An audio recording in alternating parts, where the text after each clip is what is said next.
Alors ça, c'est peut-être une des réflexions les plus courantes que je reçois au cabinet. Parce que j'en reçois un des hyperfonctionnants qui s'ignorent en tant qu'hyperfonctionnant, qui est mais moi je me sens normale, je me sens pas particulier, spécial, surdoué, je suis juste normale. Bah oui.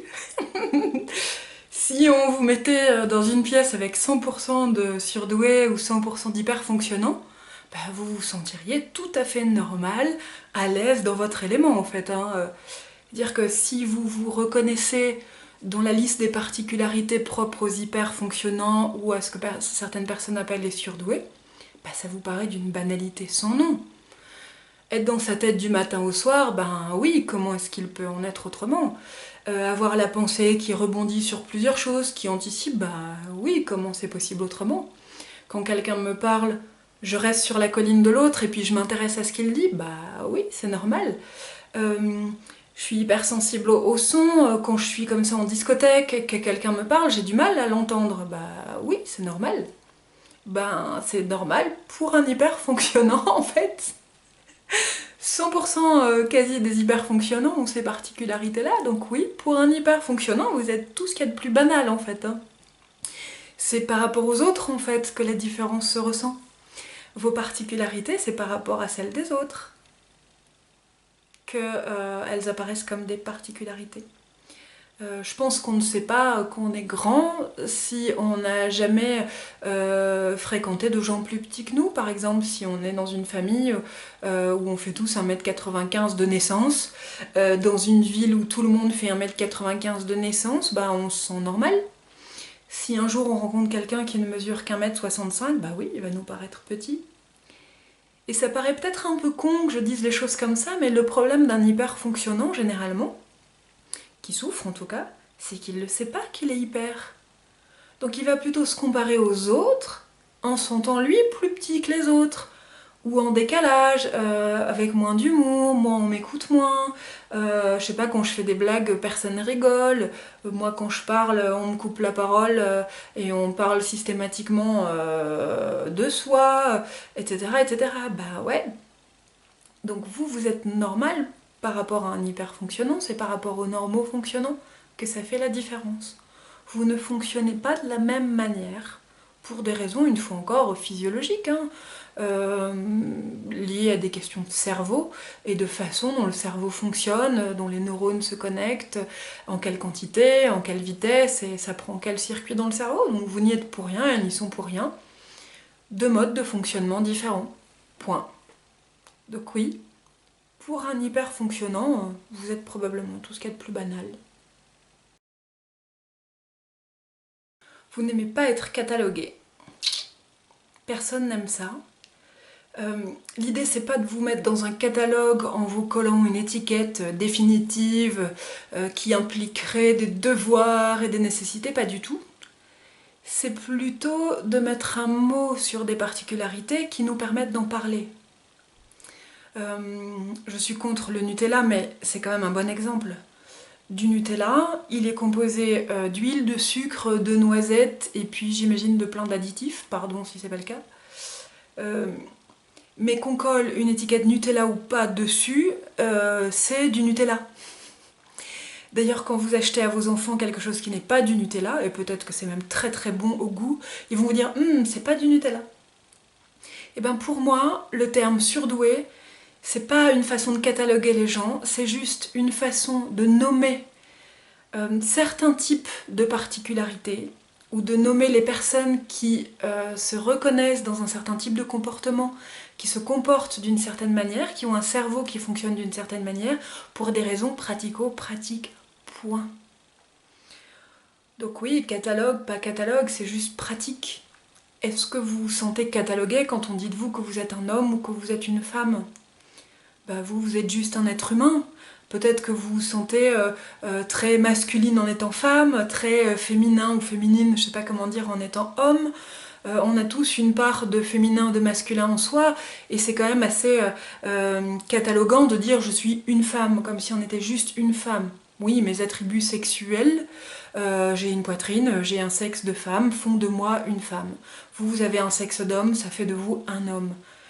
Mais être un homme, c'est tellement autre chose que d'avoir une bite entre les jambes, pardon pour la grossièreté. Être une femme, c'est tellement autre chose que d'avoir une paire de seins et un vagin. Pardon, j'oublie le clitoris, etc. On s'en fout. C'est ok, appelons ça comme ça entre nous, il n'y a pas besoin de le clamer comme ça haut et fort auprès de tout le monde, c'est juste pratique. Donc le Nutella, vous avez beau dire que ça s'appelle pas du Nutella, qu'il aime pas être catalogué, s'il a les ingrédients du Nutella, appelons ça du Nutella, c'est plus simple. Le terme surdoué, il est pourri. Pardon, hein, mais il est pourri. Surdoué, ça voudrait déjà dire être doué, être surdoué encore plus que doué, être sur les autres, je crois que ça correspond à tout ce qui ne convient pas à un surdoué. C'est pour ça que j'appelle moi plutôt les hyper fonctionnants. Ils fonctionnent, enfin leur cerveau fonctionne avec des hyper capacités, même infimes parfois pour certaines personnes, c'est-à-dire infiniment plus que les autres, et non pas infiniment. Donc oui, pourquoi on n'aime pas ça? C'est que doué, faut déjà se sentir doué. Une personne surdouée, elle se sent pas douée, elle se sent normale, elle est née comme ça, c'est son quotidien, son cerveau et la façon dont il fonctionne, il n'y a rien de plus banal pour cette personne-là, et c'est normal. Surdoué, les personnes surdouées, les hyperfonctionnants, ont tellement conscience de tout ce qu'ils ne savent pas, qu'ils aimeraient savoir, qu'ils devraient savoir, être, faire,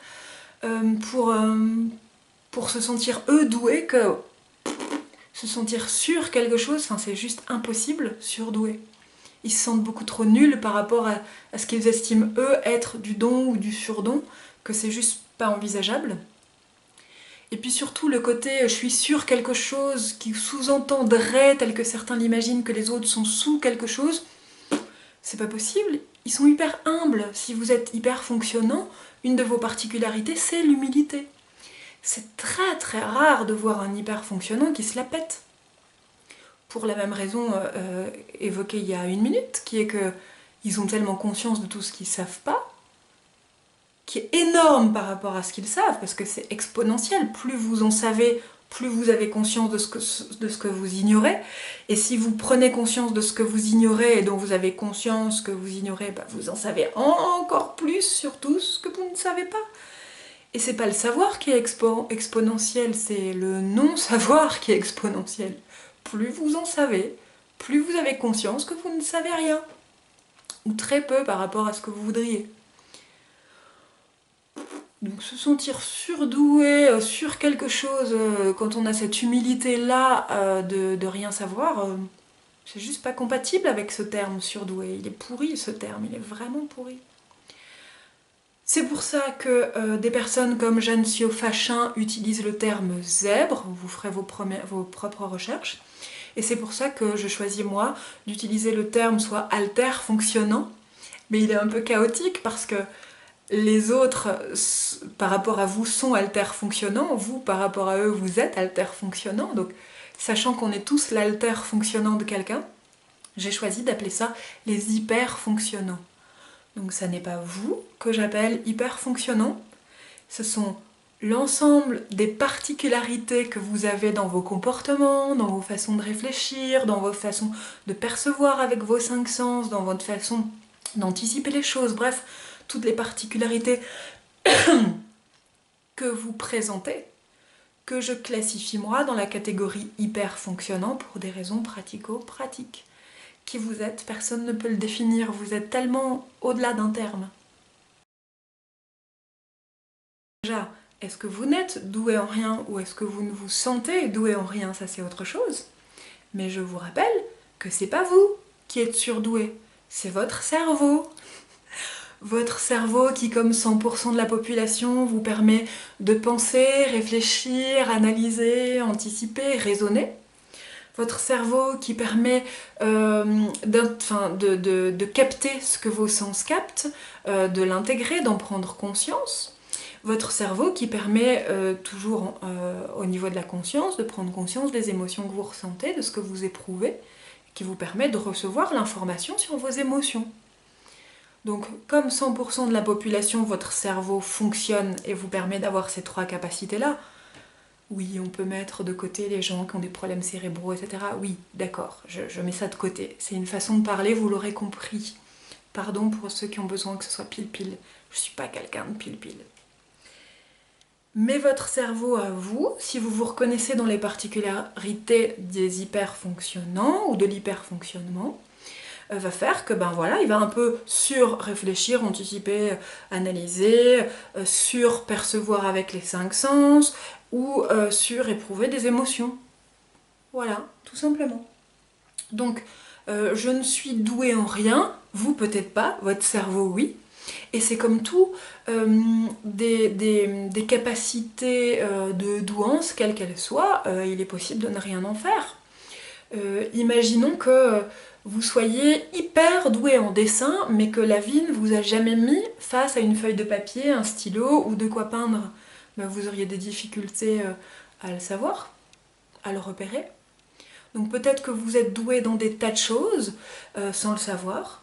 Ce qui arrive aussi très souvent, c'est que la personne va être douée pour quelque chose, notamment la compréhension de l'autre, douée d'écoute, douée d'empathie, à vraiment repérer quand l'autre bascule de je vais bien à pas bien, être capable vraiment presque de sentir ou de savoir en télépathie ou autre comment se sent l'autre, même s'il peut y avoir un peu de projection dedans, mais cette capacité à percevoir, à capter l'autre dans plein d'aspects de lui-même, c'est un don. Mais ce don-là, chez les hyperfonctionnants qui s'ignorent, peut très bien passer pour un gros boulet en fait. Donc il y a plein de dons que vous avez peut-être, que vous voyez comme des gros handicaps. Je peux vous donner une expérience personnelle. Comment dire, je peux avoir plein d'exemples, mais le premier qui me vient, c'est un exemple de moi, mon nombril, ma planète intérieure et ma vie perso. Donc c'est celui que je donne.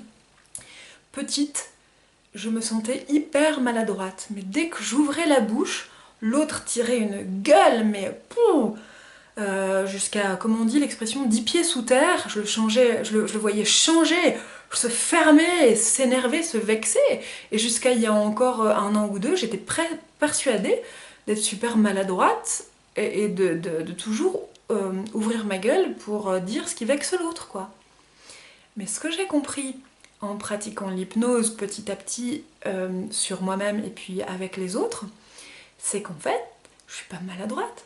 C'est que je capte de l'autre des tas d'informations qui le concernent et je comprends de lui, je tire des... Enfin, il y a des évidences qui apparaissent quand j'additionne tout ce qu'il m'a déjà dit, qui font que, bah oui, ça paraît une évidence que c'est ça son problème, ou qu'en tout cas c'est ça sur lequel il a à travailler et que tout le reste c'est des histoires qui se racontent.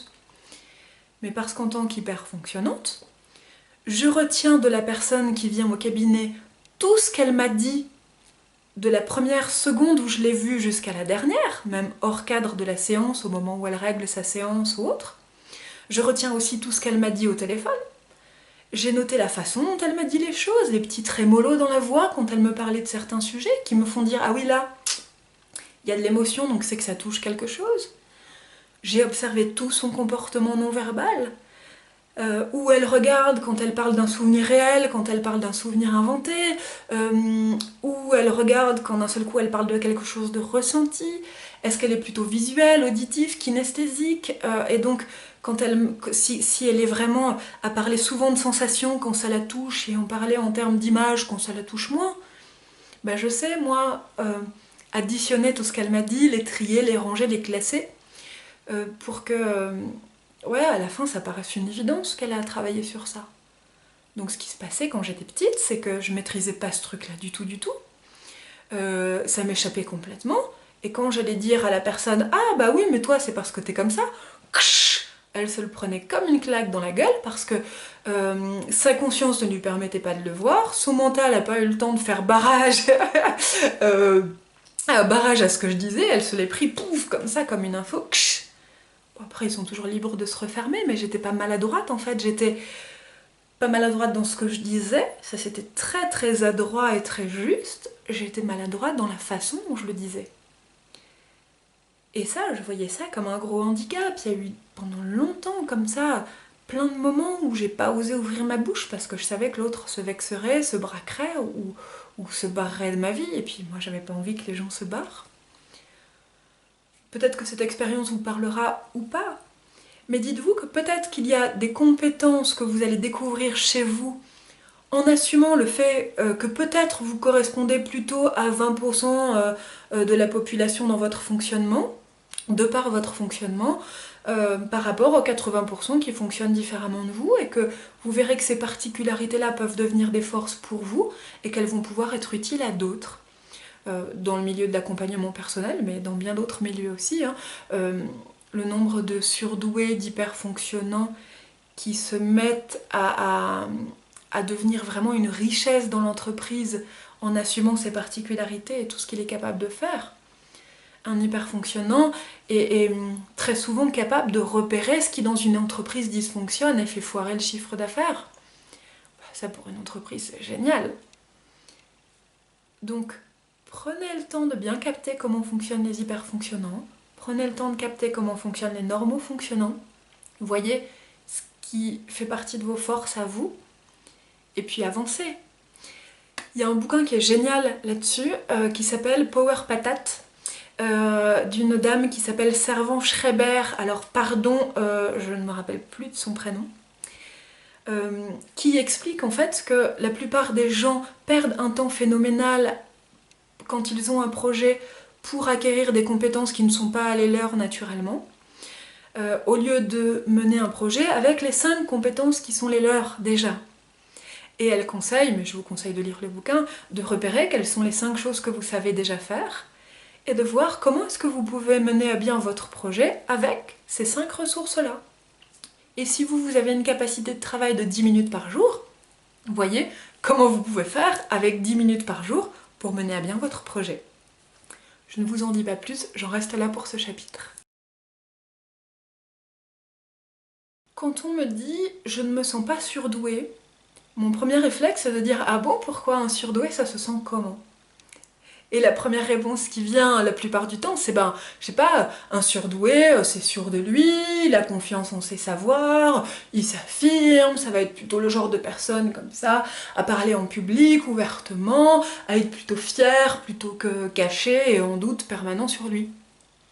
Donc, si c'est ça votre idée du surdoué, ces particularités, oui, il y a peu de chances que ça vous ressemble, parce que ça concerne pas les surdoués en fait. Un surdoué peut se sentir en confiance par rapport à ses capacités, oui, mais il va pas les étaler. Est-ce qu'il va pas avoir des doutes sur ses compétences? C'est pas qu'il a des doutes, c'est que même s'il peut avoir conscience de ses capacités, il a aussi tellement conscience de ce qu'il ne sait pas qu'il va pas se la péter avec ça, quoi. Alors, pour moi, il y a vraiment, au niveau scolaire, 2 catégories d'hyperfonctionnants. Les hyperfonctionnants pour qui c'est vraiment simple à l'école et les hyperfonctionnants pour qui c'est super compliqué à l'école. Ça tient souvent, selon moi, et ça n'engage que moi, à 2 choses, capacité de concentration et capacité de mémorisation. Un hyperfonctionnant qui va être capable d'être concentré sur ce que le prof lui dit, est capable de s'immerger complètement dans ce qui est raconté, par exemple en cours d'histoire, que la personne réussit à s'imaginer comment c'était, à s'imaginer les sons, ce qui était vu à cette période pendant une guerre, ce qui était ressenti. Il va mémoriser assez facilement ce qui est raconté, et ça va être facile pour lui d'apprendre et de ressortir les choses qu'on lui a apprises.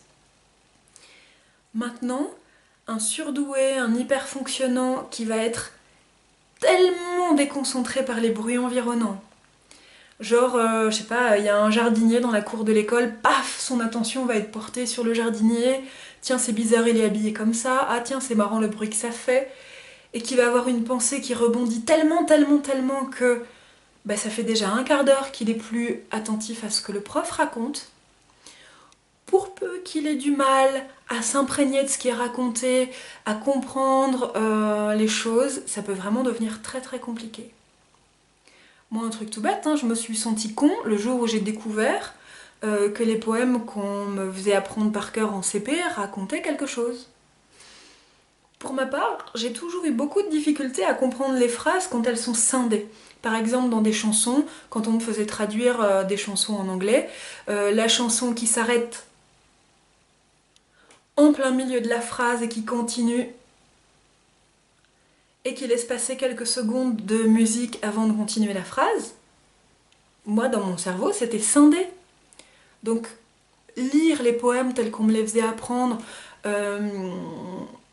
la biche brame au clair de lune, et c'est là son, je sais plus quoi, moi ça me parle pas. C'est plusieurs années après, quand j'ai redécouvert les poèmes, que je me suis dit mais ça raconte un truc. En plus, je me suis rendu compte que c'était hyper triste. Je vois pas pourquoi on fait apprendre des trucs aussi tristes aux enfants. Il y a bien des poètes qui écrivent des choses joyeuses, j'imagine. Merde. Je ferme cette parenthèse.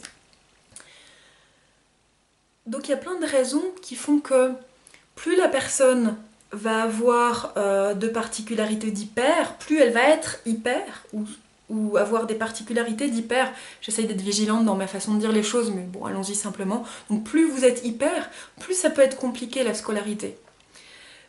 Beaucoup d'hyperfonctionnants vont avoir du mal, par exemple, à appliquer bêtement quelque chose qu'on leur a dit de faire. Je sais pas moi, une formule à appliquer tout simplement, sans qu'ils en comprennent le sens, à quoi ça sert, en quoi ça va leur être utile donc de savoir faire ça, une fois que ça aura fait ça, ça aura prouvé quoi, et les démonstrations de géométrie en sont mais un exemple criant. Allez demander à un hyperfonctionnant de prouver qu'une barre est tangente au cercle, qu'une droite, pardon, est tangente au cercle. Bah, s'il faut que je prouve que la droite est tangente au cercle, alors que ça se voit, pourquoi est-ce que je prouve pas aussi que le cercle est un cercle, que le centre que je suis censée utiliser pour prouver que la barre est tangente, puisque c'est parce qu'à partir du moment où on trace une droite du centre vers le milieu de la droite, c'est perpendiculaire ou un truc comme ça de mémoire, bah le centre aussi, ça se voit. Donc si on présuppose que le cercle est un cercle, que le centre du cercle est bien au centre, sans avoir à le prouver, pourquoi est-ce que je chercherais à prouver que la droite est tangente au cercle si ça se voit? Et si on nous a pas expliqué que par exemple un architecte qui voudrait faire tenir comme ça sur une boule une barre qui a besoin de mesurer quelle inclinaison doit avoir cette barre ou de vérifier qu'elle est bien, qu'elle va bien tenir, enfin j'en sais rien, une raison pratico-pratique de prouver ça, bah là la personne elle peut comprendre, tout simplement.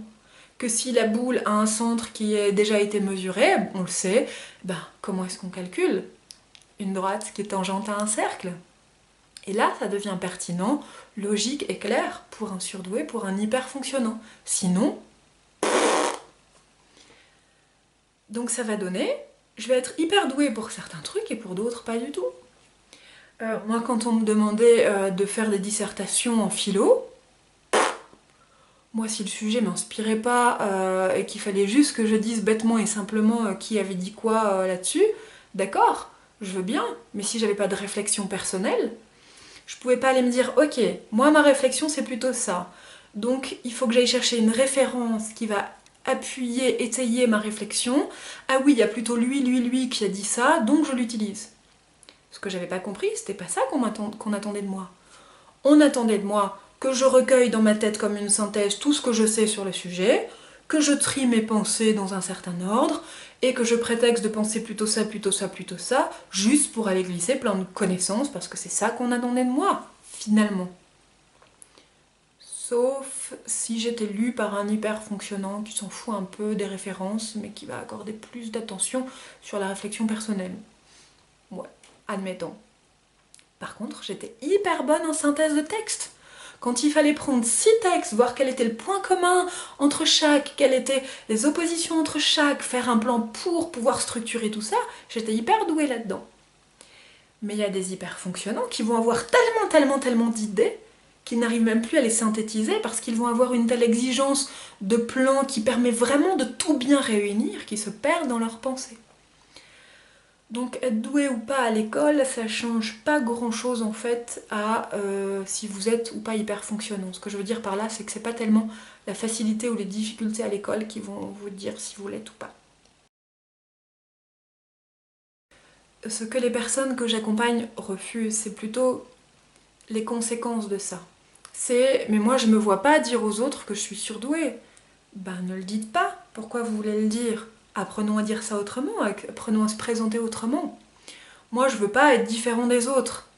Bah, ce dont vous ne voulez pas, c'est être différent des autres, ou c'est ne pas être en lien avec les autres à cause de cette différence. Est-ce que ça vous va d'être différent si ça vous permet d'être en lien avec 100% de la population? Souvent la réponse est oui. Est-ce que ce qui vous fait flipper à l'idée d'assumer d'être hyper fonctionnant, c'est vraiment de l'être? Ou c'est ce que vous projetez comme bon ben voilà, si je le suis, il va falloir que j'assume, il va falloir que je devienne bon dans plein de domaines? Ben non, rien n'est obligé. De toute façon, que vous l'assumiez ou pas, ce mot-là, surdoué, hyper fonctionnant ou autre d'ailleurs, vous pouvez appeler ça comme vous voulez, zèbre, haut potentiel cérébral, haut potentiel intellectuel, bleu, orange, rouge, appelez ça comme vous voulez. Ce qui est important là-dedans, c'est pas d'assumer le terme, c'est de repérer comment vous fonctionnez vous, plus ou moins comme 20% de la population, comment fonctionnent les autres et comment vous pouvez faire avec cette différence tout en étant pleinement vous-même. C'est ça qui est chouette.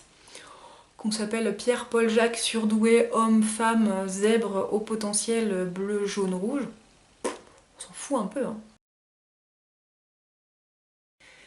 Les hyper fonctionnants qui rêvent d'être normaux fonctionnants, et donc qui rêvent de pas être surdoués du tout, ils vont avoir tendance à aller chercher dans la liste des particularités qui sont assez communes pour des hyper, le petit truc qui leur ressemble pas. Bon, j'ai pas d'exemple qui me viennent en tête parce que souvent au cabinet je leur fais regarder des vidéos sur les hyper fonctionnants, pas forcément les miennes parce que je les ai pas toujours créées, c'est-à-dire qu'il y a eu une période où elles n'existaient pas mes vidéos, puis je leur en montre encore d'autres aujourd'hui d'ailleurs. Avoir plusieurs points de vue me semble vraiment intéressant et enrichissant. Et en fait, pourquoi est-ce que j'ai pas vraiment d'exemple? Parce que souvent quand ils pointent le truc qui leur ressemble pas, c'est parce qu'ils l'ont interprété à leur manière, et qu'en fait, quand on les questionne, en fait, si, ça correspond à cette particularité-là. Du genre, ah non, non, mais moi je suis pas toujours en train de penser, hein. Des fois quand je suis au boulot, je pense vraiment au travail, à ce que je dois faire, à ce que je dois faire demain. Ben, vous n'êtes pas en train de penser quand vous faites ça? Si, si, mais je veux dire, je pense pas à mes problèmes. Ah, donc quand vous entendez je suis dans ma tête en permanence, vous entendez je pense à mes problèmes en permanence, et donc comme vous ne pensez pas à vos problèmes en permanence, vous vous dites bah j'appartiens pas à cette catégorie-là. Or les hyperfonctionnants c'est pas ça, pour juste reprendre cet exemple, c'est bah, ma tête a jamais de vide quoi, je ne pense jamais à rien, il y a toujours au moins une chanson, un truc, un souvenir auquel je pense, quelque chose que je me dis, ou à la limite, le seul moment où un hyper-fonctionnant peut avoir l'impression de ne pas penser, c'est quand il va être vraiment focalisé sur quelque chose qu'il entend. Par exemple, des séries un peu abrutissantes. Sauf qu'il est quand même en train de se dire « Ah ah ah, il est nul, ah elle est bien celle-là, ah c'est marrant cette façon de dire les choses, oh, j'aime trop sa robe ». Et il est rarement vraiment complètement passif et complètement absorbé par le film, c'est très très très très rare. Ou alors, si c'est possible, c'est la raison pour laquelle il regarde des séries. Parce que enfin ça coupe le mental. Beaucoup d'hyperfonctionnants vont ressentir le besoin de fumer quelques petites substances illicites le soir, justement parce que ça coupe les pensées ou que ça les réoriente agréablement. Enfin, tout ça pour vous dire que la plupart du temps, quand une personne va dire non mais là je me reconnais pas du tout, c'est qu'elle a interprété qu'en général elle est quand même dedans. Je précise que moi, j'ai aucun intérêt à ce que la personne soit hyper fonctionnante plutôt que normo-fonctionnante, je reçois les deux au cabinet. Mais si je le suis, alors j'ai gâché ma vie, ça apparaît plutôt chez les personnes qui le découvrent après la quarantaine. Ce sont des personnes qui vont avoir souvent l'impression qu'elles ont gâché leur potentiel, qu'elles auraient pu faire tellement d'autres choses si elles l'avaient su avant, qu'elles auraient pu entretenir des relations tellement différentes si elles avaient su comment elles fonctionnaient, mais surtout comment les autres fonctionnaient avec ça. Ça revient souvent. Bah, je savais pas comment fonctionnaient les autres, j'avais pas repéré que j'avais des capacités particulières. Si je l'avais su, mon Dieu, mais ma vie aurait été tellement, tellement, tellement différente. Bah ouais, c'est clair. Disons-le clairement, hein, ne nous voilons pas la face. Si dès la naissance vous aviez été entouré d'hyperfonctionnants, votre vie à vous aurait été plus simple si vous l'êtes. Oui, si à défaut d'être entouré d'hyperfonctionnants, on avait valorisé votre potentiel, on vous avait expliqué comment ça fonctionne, oui, votre vie aurait été plus facile. Si on vous avait surtout expliqué comment fonctionnent les autres, comment les aborder, comment recevoir tout ce qu'ils vous disent, comment eux fonctionnent dans leur tête, quelles sont leurs intentions, oui, il y aurait eu moins de blessures, il y aurait eu moins d'affect, il y aurait eu moins de vexation, il y aurait eu moins d'humiliation ou d'impression d'être humilié, il y aurait eu plus de confiance en vous. Oui, oui, oui, oui. Oui, votre vie aurait été mieux si vous l'aviez su avant et si on vous avait expliqué et si on vous avait laissé libre d'être et de vivre ces particularités-là. Mais maintenant que vous le savez, est-ce que le restant de votre vie, vous voulez continuer à pas utiliser les cartes qui sont les vôtres? Ou est-ce que si vous avez des chouettes cartes, vous voulez les utiliser? Et ça, en séance, ça peut se travailler, hein. Regarder toute son histoire sous l'angle de l'hyperfonctionnement, digérer ce qui n'a pas été top du fait de ne pas le savoir, euh, dépasser son dégoût de ce que ça a été, son écœurement que ça n'a pas été autrement, faire le deuil de ce que ça aurait pu être. Ça, c'est quelque chose qui se travaille très très facilement en séance.